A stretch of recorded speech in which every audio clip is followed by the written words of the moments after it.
Hey, Finless Bob here. This is going to be an interesting video, and a lot of folks will have never even heard of this before. But I got a PM on HeliFreak about 5 days ago from a Fred Culbertson. He's a high-tech sponsored guy.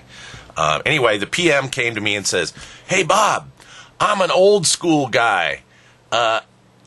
While I can fly with today's switchless inverted, I'm really not comfortable, and I'd like to know if it's possible to set up what's called switched inverted on the A9. Now, a lot of people might be saying, what is switched inverted? Well, I'll tell you in a minute, but I mean, when I got hit with this, I'm like, what? You're kidding. What old fart, sorry, Fred, needs switched inverted? I mean, seriously.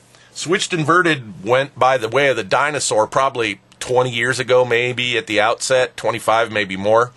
I mean, heck, I haven't set up a heli or done anything switched inverted in a long time. As a matter of fact, back in those days, the radios actually came with a built-in invert switch, all right? So you could do inverted. And again, I'll explain what switched versus switchless inverted is here in a minute.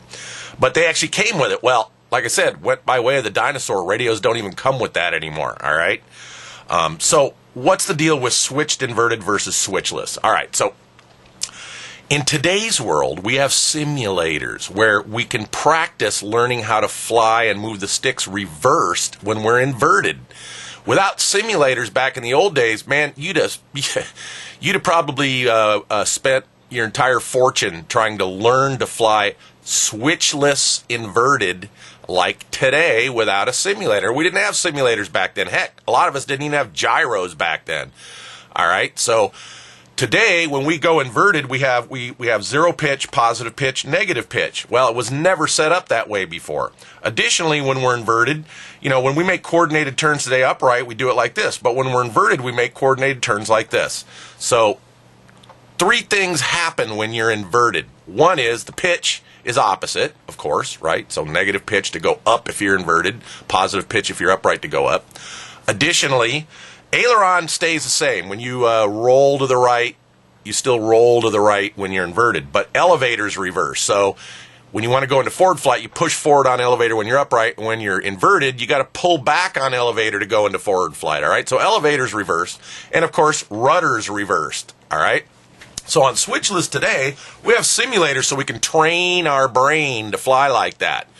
All right, but back in the old days, we didn't have simulators. And the way inverted really started, and I think it was Mike Moss that actually might have done the first one with a modified radio, was you'd be upright and you'd usually pull into a loop or a roll. And once you got inverted, you would flip a switch, which would reverse those three things. It would reverse pitch, it would reverse elevator, and it would reverse tail. So when you're inverted, you fly around exactly the same as if you're upright, all right?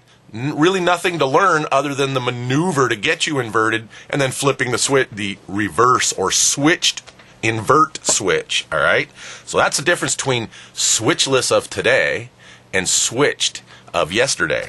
Now, also realize that since we didn't have zero, negative, positive setups back then, the way most people set up was you'd have about -4 here or however much negative you'd need.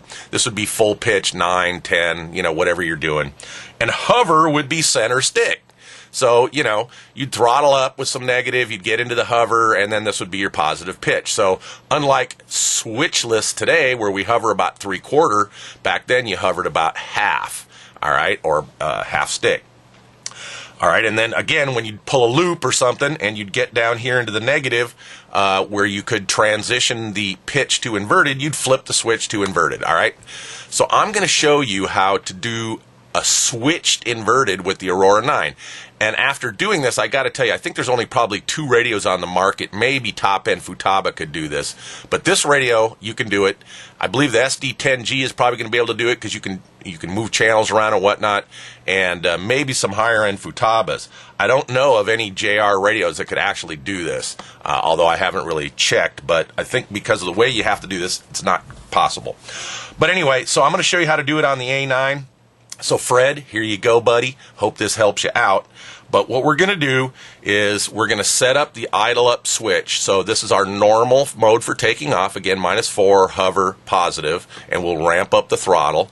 Idle 1 will be upright. It won't be inverted. So we'll still get -4 and positive, but now our throttle won't come down to idle. And the reason that is, back in the old school day, you still wanted an idle up curve, is when you're transitioning from forward flight, which requires less power of the motor than the hover, you don't want it to act like a fixed pitch. You need to get some negative in there as you're coming into the hover, but if your motor RPM drops too low, then it's like a fixed pitch. Right when you get into the hover, you got to really punch it, and that motor's got to come back up to RPM. So you'll set up an idle up 1 curve for upright so that you can get this negative, but the motor does not drop down into the idle or too low a RPM. So we'll set up an idle 1 curve so we have the motor holding RPM at low negative pitch. Then we will set up idle up 2 to be our switched inverted. What that will do is it'll reverse the pitch. All right, same throttle curve as idle 1, but it'll reverse the pitch, it will reverse the elevator, and it'll reverse the tail. So when we're inverted, we're flying just like if we were upright. Now again, this is an old school setup, but who knows? There might be a revitalization of this for people that want to fly around inverted but don't want to spend the time on the simulator to learn how to fly backwards, all right? So if anybody wanted to use this, you might be interested in how to do it. Again, I don't know very many people that do this, but I just met one. Just met one that's still using switched inverted. Anyway, so that's kind of the history. That's what we're going to be doing. Let's go into the programming to find out how to do it.